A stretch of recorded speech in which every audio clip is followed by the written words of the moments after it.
Titanic Stories, The Stewardess.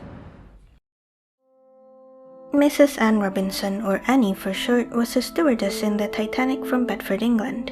She signed to work in the Titanic on the 6th of April 1912 and boarded the Titanic in Southampton. Annie has worked on other ships before, and from her statement to the Solicitor General during the investigation of the Titanic, she said she had been in a similar situation where another ship called the Lake Champlain also collided with an iceberg, though that ship didn't sink. But because of that experience, she knew exactly what to do in that situation and thus managed to survive the ordeal. Now, she was in bed when the Titanic hit the iceberg, and the collision caused her to wake up, and so she got dressed to see what was happening.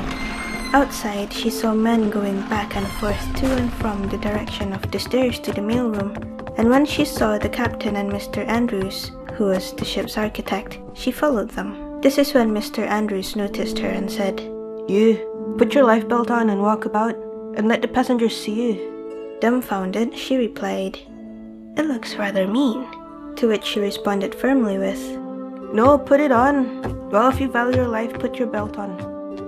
And so she did.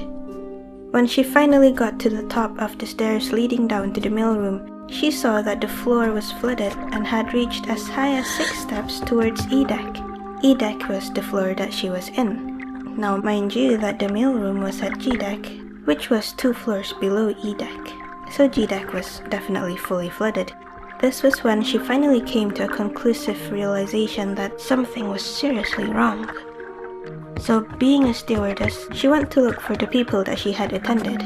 They were 7 ladies, a maid, and a governess. She guided them to S deck where the lifeboats are and managed to board lifeboat 11. All under her responsibility were saved.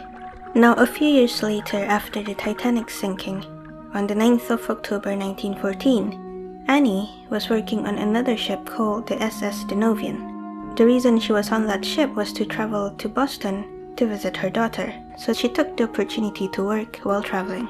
It was reported that as the ship traveled through thick fog and the sound of the ship's whistle continuously blew, Annie became anxious that another disaster would happen.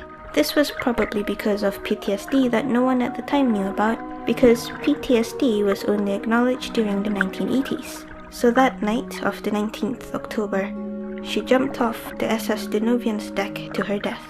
It was said that nobody noticed that she was gone until after she didn't come for breakfast the next day. And thus that was the end of the life of Mrs. Anne Robinson.